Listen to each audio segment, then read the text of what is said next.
Steve. Okay, tell us about the film. Well, the film is a British crime caper, heist, rom-com, everything. No, let's start again. You start. Tell us about The Payday. The Payday is a heist crime caper movie with a bit of action, thrills, and romance, and it follows Jennifer, played by Kyla Frye, who is a broken, frustrated IT technician who gets an offer which is very dangerous, but also might improve her life drastically and very quickly, and she decides to embark on that adventure with lots of daring do. Indeed. Actors don't generally write their own screenplays, so what inspired you both to write this movie?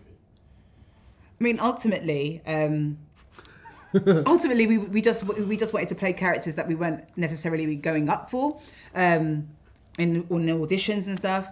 Myself and Sam Benjamin met back in 2011, I think, on the actors scene, and we just kind of really sort of clicked when we met, and then we just started talking about all the films that we loved, all the roles that we wish we would have played, and then said, well, you know what? Why don't we just do that then? Why don't we just write a piece? And then we did. We wrote a short called Double Cross, which we collaborated with Sam Bradford, who was a director, and Praxima. And fortunately, they came to do The Payday as well. And we've all kind of grown from there. But ultimately, we just wanted to just write and play characters that we just haven't been seen before, and we just love to play. Yeah, necessity was the mother of invention, Indeed. as they say. And even though obviously a lot of actors are pure actors and they act, but there is a tradition as well of actors and performers writing their own material, whether it be Michaela Cole, Sly Stallone, Ben Affleck. You know, there is a tradition also of people who are in front of the camera also doing stuff behind the camera. So yeah, and we're storytellers at the end of the day, and that's what maybe there's a responsibility to tell the stories that you want to tell and share the kind of the vision that you want to do. So, the premise of The Payday, the plot, the story, where did that come from? Why did you want to tell this sort of story? And tap into the genre, I think, and like what you guys love about inspirations and stuff. So the inspiration for the plot and the setup for The Payday came from a combination of the Kyla and my, I guess, what we grew up watching in terms of movie influences, obviously throwback crime capers, whether it be Hitchcock or The Italian Job, and also a lot of that British caperish comedy vibe that you know, I'm thinking of like in the 60s, but then fast forward a lot of the Hollywood movies from the 80s and 90s, whether it be Out of Sight, Ocean's 11, Set It Off, White Men Can't Jump, and in an element actually of buddy comedy. Yeah, for sure. That 21 kind Jump of, Street. Yeah, or 21 Jump Street or Money Train. Yeah.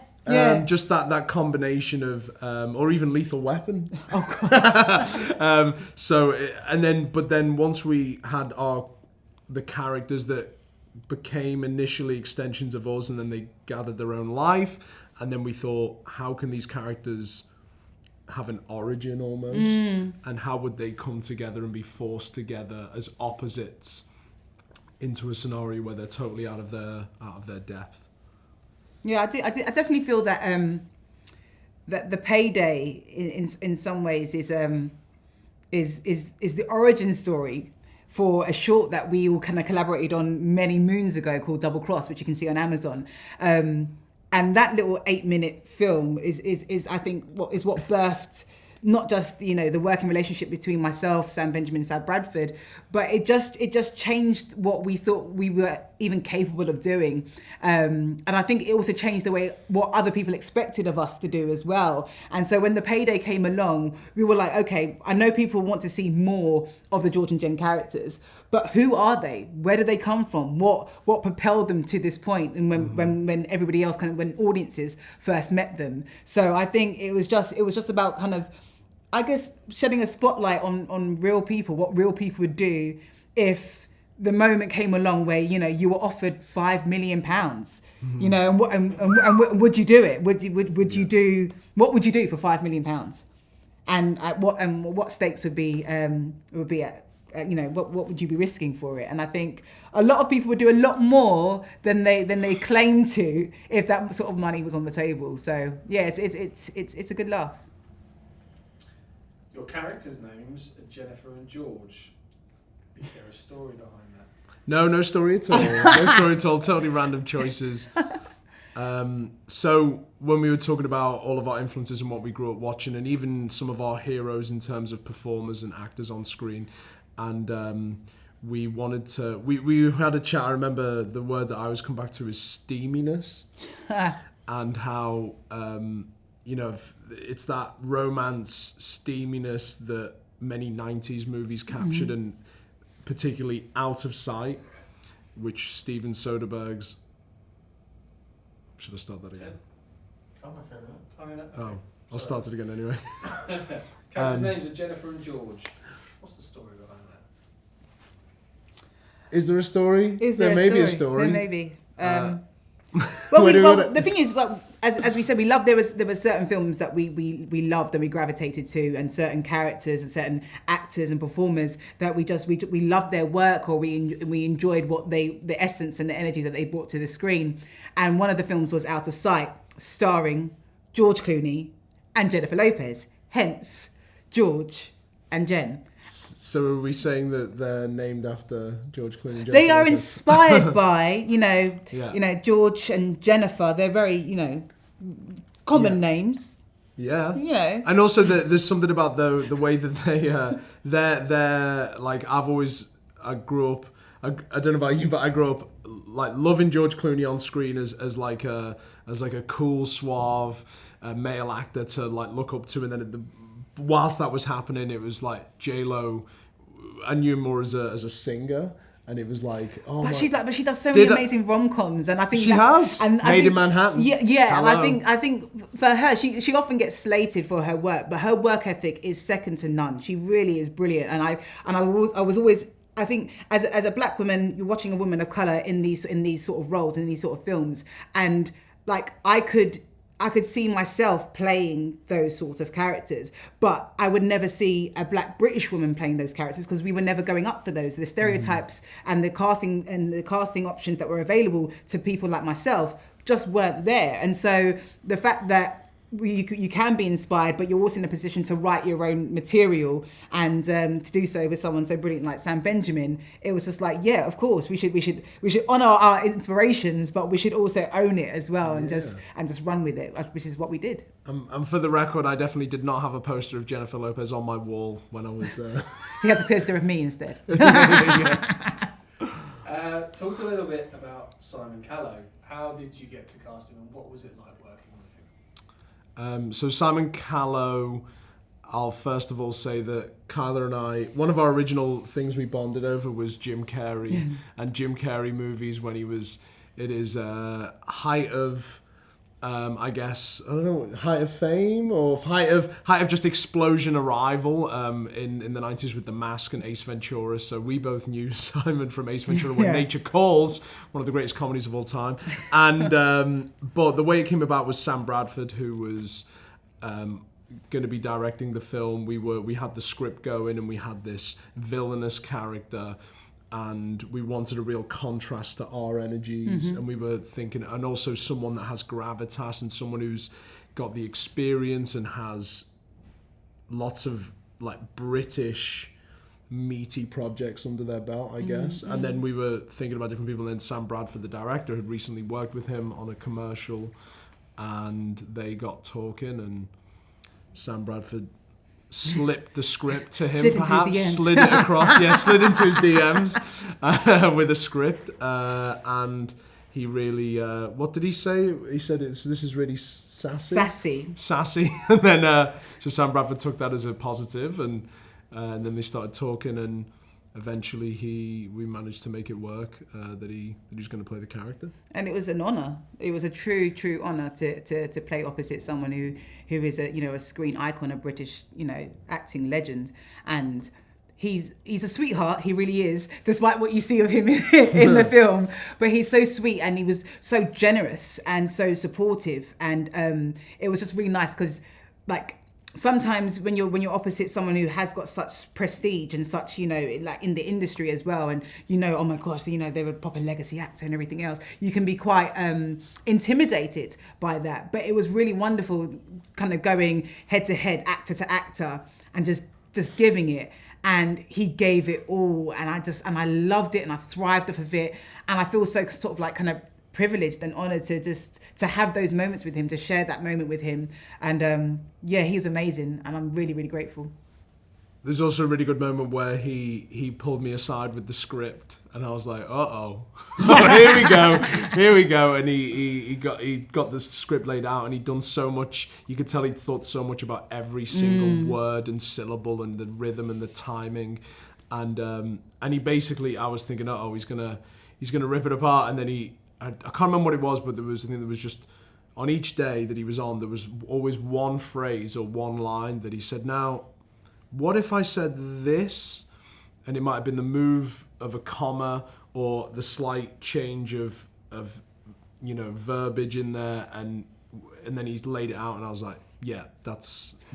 And then he'd always after it he'd go, oh, the rest is wonderful. Yeah. The rest is wonderful, but just that one. So I got a kick out of that. What scenes are you most proud of in the movie? The elevator scene, the fight sequence in the fight. lift.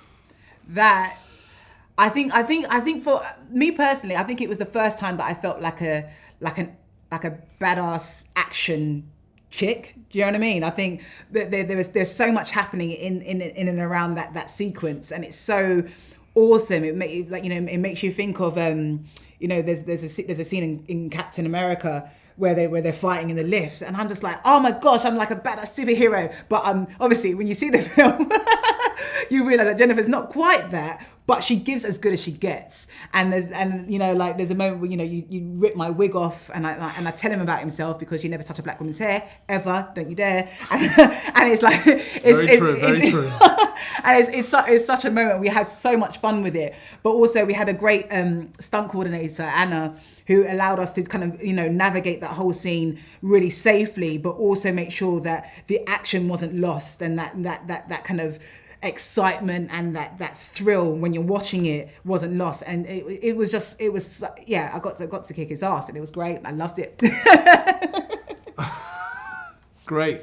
I got my ass kicked, and I didn't love it as much. There's so many scenes in there that I really enjoyed. I think for me, the first scene the first introduction of the characters when they first meet, and they don't know who each other is. We don't know who this guy is who's coming in, and it's like there's a real tension and working out each other and weirdness that I think is really tangible and really fun. And then what would be another scene? Another scene that was really good was when I was running along a rooftop in gear that reminded me of Mission Impossible movies, which was great to attempt to run like Tom Cruise and fail miserably at it. Do you want to talk about any of the biggest obstacles you had to cross in making the film? Working with her. Yeah, you. Big obstacle. Yeah, it was a nightmare.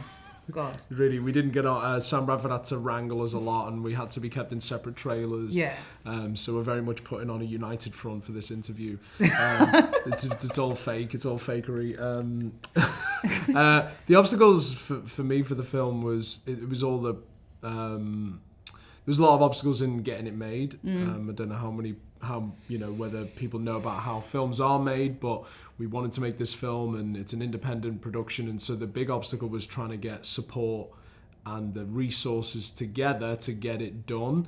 And obviously, especially in the initial stages, we were creating the project from nothing. So it was having that faith to carry on, get that draft done, get that draft given to the director, and do the notes, especially as someone working on the screenplay.